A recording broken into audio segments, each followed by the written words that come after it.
अस्सलाम वालेकुम everyone, my name is Benazir and my roll number is 24TE60। सो आज का जो हमारा टॉपिक है वो है FH, SS एंड DSS। तो आज हम इसको डिस्कस करते हैं। इसके अंदर हमारे पास क्या क्या जो है वो टॉपिक्स कवर होंगे। इसके अंदर हमारे पास हम डिस्कस करेंगे सबसे पहले कि हमारे पास स्प्रेड स्पेक्ट्रम क्या होता है, इसकी टेक्निक्स को डिस्कस करेंगे। FHS SS क्या होता है, DSS क्या होता है और इनकी ब्लॉक डायग्राम्स और कंक्लूजन को हम डिस्कस करेंगे। ठीक है। तो सबसे पहले हम अपने टॉपिक को आने से पहले हमें इसका पता होना लाजमी है कि हम जो है वो स्प्रेड स्पेक्ट्रम हमारे पास बेसिकली होता है कि हम इसके अंदर क्या करते हैं। तो स्प्रेड स्पेक्ट्रम से मुराद ये है कि हम जो है वो इसके अंदर डिफरेंट सोर्सेज जो होते हैं हमारे पास उनको हम कंबाइन करते हैं, डिफरेंट सिग्नल्स को कंबाइन करते हैं और उनको लेके जाते हैं लार्जर बैंडविड्थ के ऊपर। ठीक है, ताकि हमारे पास जो है वो किसी किस्म का कोई एरर ना हो, किसी किस्म का कोई पैकेट हमारा ड्रॉप ना हो जाए। इस पैकेट को ड्रॉप को ओवरकम करने के लिए, यानी कोई हमारे पास जैमिंग ना हो, तो इसको हम ख़त्म करने के लिए जो है स्प्रेड स्पेक्ट्रम का यूज़ करते हैं। ठीक है, अगर आप देखें तो हमारे पास जो डायग्राम है उसके अंदर जो लेफ़्ट साइड है हमारे पास उसके अंदर खाली बी है, बैंडविड्थ है। ठीक है, जब हमने इसको स्प्रेडिंग प्रोसेस से पास आउट किया, ठीक है, यानी स्प्रेडिंग कोड दिया, तो जो हमारे पास राइट साइड पे रिसीव हो गया वो क्या हो गया, BSS यानी कि spread spectrum, bandwidth spread spectrum. इसका मतलब ये कि हमारे पास यहाँ पे क्या हो गया, बैंडविड्थ इंक्रीज़ हो गई। आप लोग देख सकते हैं कि लेफ़्ट साइड पे हमारे पास बैंडविड्थ कम है, लेकिन जैसे ही हमने उसको स्प्रेडिंग प्रोसेस से पास आउट किया, गुजारा, तो हमारे पास जो है वो बैंडविड्थ इसकी क्या हो गई, इंक्रीज़ हो गई। तो बेसिकली स्प्रेड स्पेक्ट्रम के अंदर भी हम लोग यही करते हैं कि हम जब ट्रांसफॉर्मेशन कर रहे होते हैं या सिग्नल को ट्रांसफ़र कर रहे होते हैं ताकि उनके बीच में कोई भी एरर ना आ जाए, किसी किस्म का कोई ड्रॉप ना हो जाए, कोई भी सिग्नल हमारा ड्रॉप आउट ना हो जाए, पैकेट ड्रॉप आउट ना हो जाए।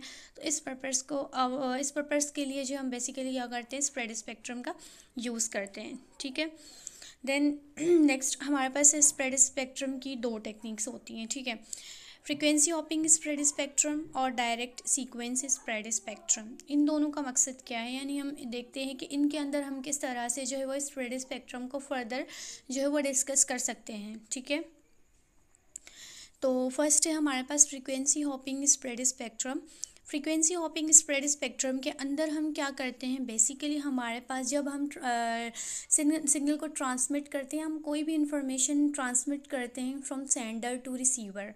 ठीक है, तो अगर हम इसको समझने से पहले अगर हम उसको देखें FDM को, तो FDM में हमारे पास क्या होता था कि जब हम कोई भी डाटा ट्रांसफ़र करते थे सेंडर टू रिसीवर, तो वो एक ही फ्रीक्वेंसी के ऊपर जाता था, यानी कि एक ही यूज़र को एक ही फ्रीक्वेंसी असाइन की जाती थी, डिफरेंट फ्रीक्वेंसीज असाइन नहीं की जाती थी, सेम फ्रीक्वेंसी होती थी सब यूज़र्स की। तो इसके अंदर क्या है हमारे पास फ्रीक्वेंसी हॉपिंग स्प्रेड स्पेक्ट्रम के अंदर कि हम उस लार्जर जो फ्रीक्वेंसी थी हमारे पास, वाइड फ्रीक्वेंसी थी, इसको हम डिवाइड करते हैं मल्टीपल चैनल्स के ऊपर। वो किस तरह से डिवाइड करते हैं, यानी कि अगर हम देखें तो अगर हम अपना कोई भी डेटा ट्रांसफ़र कर रहे हैं एक ही फ्रीक्वेंसी के ऊपर, तो वहाँ पे तो फिक्स चैनल्स एलोकेट किए गए थे ना FDM में, लेकिन यहाँ पे ऐसा नहीं है, फिक्स चैनल्स एलोकेट नहीं किए गए। जस्ट यहाँ पे जो है वो एक ही फ्रीक्वेंसी असाइन की गई है सब यूज़र्स को, सेम फ्रीक्वेंसी। इसमें क्या है, हमारे पास जो है वो सिक्योरिटी नहीं आ रही, हमें नहीं पता कि हमारा डेटा बीच में कोई भी जो है वो उसको एक्सेस कर सकता है, कोई भी उसको देख सकता है। तो स्प्रेड स्पेक्ट्रम में हम क्या कर रहे थे, स्प्रेड स्पेक्ट्रम में हम जो है वो बेसिकली उसको स्प्रेड आउट कर रहे थे सिग्नल को। इसके अंदर हम क्या कर रहे हैं, जो हमारे पास वाइड फ्रीक्वेंसी है उसको हम डिवाइड कर रहे हैं मल्टीपल चैनल्स के अंदर, ताकि हमारे पास इसमें भी जो है वो किसी किस्म का एरर ना आए, किसी किस्म का कोई भी जो है थर्ड पार्टीज़ को एक्सेस ना कर सके। अगर हम इसको डायग्राम से समझें तो डायग्राम से हम इसको इस तरह से समझ सकते हैं कि जैसे हमारे पास ओरिजिनल सिग्नल है। ठीक है, मॉड्यूलेटर के पास गया, मॉड्यूलेटर क्या करता है, उसको मॉड्यूलेट करता है, जो इम्पल्स सिग्नल होता है कैरियर सिग्नल के साथ उसको मिला के और आगे उसको फॉरवर्ड करता है। ठीक है, देन हमारे पास क्या होगा, सूडो रैंडम कोड जनरेटर।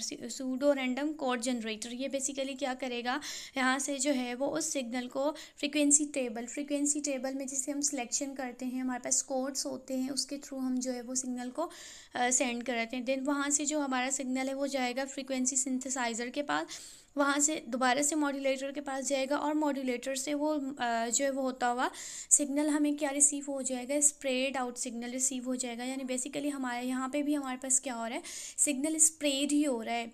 यानी एक ही फ्रीक्वेंसी होगी तो सिग्नल थोड़ा कंप्रेस होगा ऑब्वियसली। जब हम उसको मल्टीपल उसके अंदर डिवाइड कर देंगे तो सिग्नल क्या हो जाएगा, स्प्रेड आउट हो जाएगा। तो basically frequency hopping spread spectrum के अंदर हमारे पास यही होते हैं कि लार्जर फ्रीक्वेंसी को या बैंडविड्थ को हम डिवाइड कर देते हैं स्मॉल फ्रीक्वेंसीज़ में। देन इसके अंदर हम देखते हैं कि हमारे पास जो फ्रीक्वेंसी की सिलेक्शन होती है इस तरह से, जैसे हमने पिछले डायग्राम में देखा था कि वो फ्रीक्वेंसी टेबल के पास गया था, फ्रीक्वेंसी सूडो रैंडम कोड से जो है वो हमारे पास फ्रीक्वेंसी टेबल में जगह गया था। तो वो किस तरह से गया था, किस तरह से सिलेक्शन की थी। तो अगर हम यहाँ पे देखें के बिट पैटर्न है हमारे पास, ठीक है, हमने किस तरह से सिलेक्शन करनी है कि जैसे हमारे पास 101 है, 101 जो है वो कहाँ पे आ रहा है, कौन सी फ्रीक्वेंसी पे आ रहा है, 700 किलोहर्ट्ज़ फ्रीक्वेंसी पे आ रहा है। अगर हम नेक्स्ट को देखें तो हमारे पास है 111 यानी 111 है। तो 111 में हम फ्रीक्वेंसी टेबल में देखेंगे कि 111 कहाँ पे आ रहा है, उसको हम सेलेक्ट आउट करेंगे और इस तरह से हम अपने डेटा को ट्रांसफ़र करेंगे फ्रीक्वेंसी की सिलेक्शन के साथ। ठीक है, 900 यहाँ पे जो है वो इसका होगा, फ्रीक्वेंसी होगी first second half frequency. Next अब हम देखेंगे कि हमारे पास जो है वो इसके अंदर फ्रीक्वेंसी शेयरिंग होती किस तरह से बेसिकली। तो इसमें भी यही है कि अगर हम एफडीएम की एग्जांपल लें तो एफडीएम में एक ही यूज़र को सेम फ्रीक्वेंसी असाइन की जाती है, लेकिन यहाँ पे ऐसा कुछ भी नहीं है।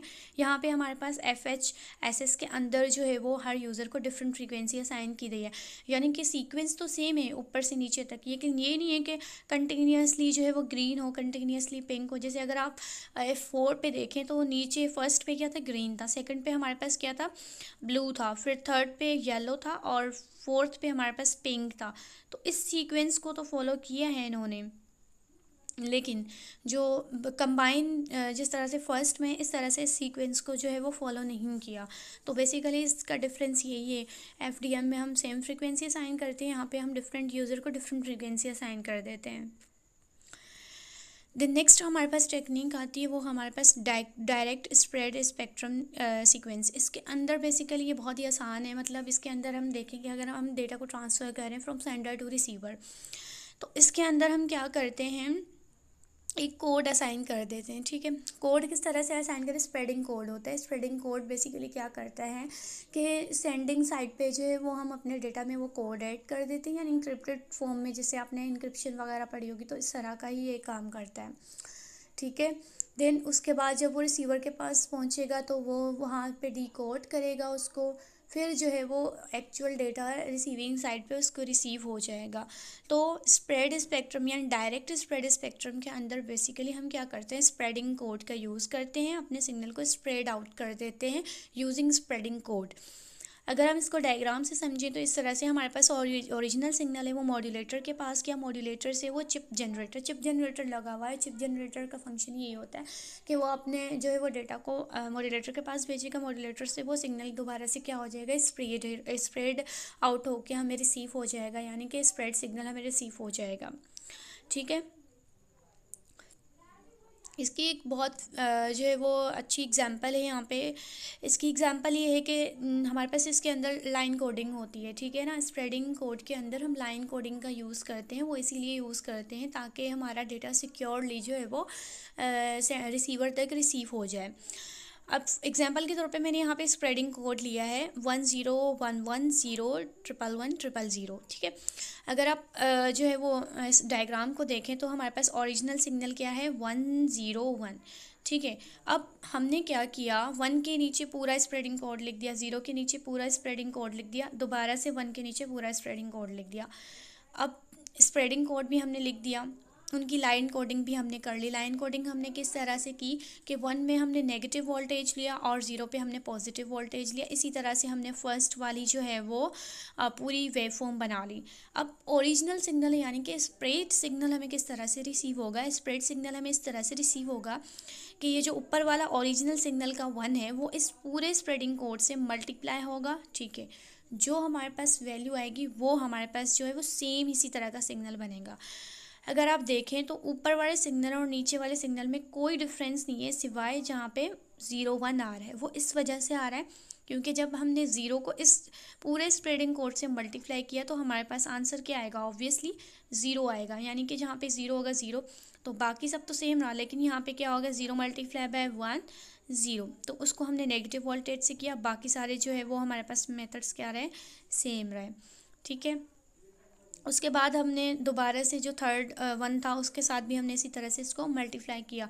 तो बेसिकली हमारे पास डायरेक्ट स्प्रेड स्पेक्ट्रम इस तरह से वर्क करता है। इस तरह से हम उसके अंदर स्प्रेडिंग कोड ऐड करवाते हैं, उसकी लाइन कोडिंग करते, फिर जाके वो रिसीवर तक रिसीव हो जाता है।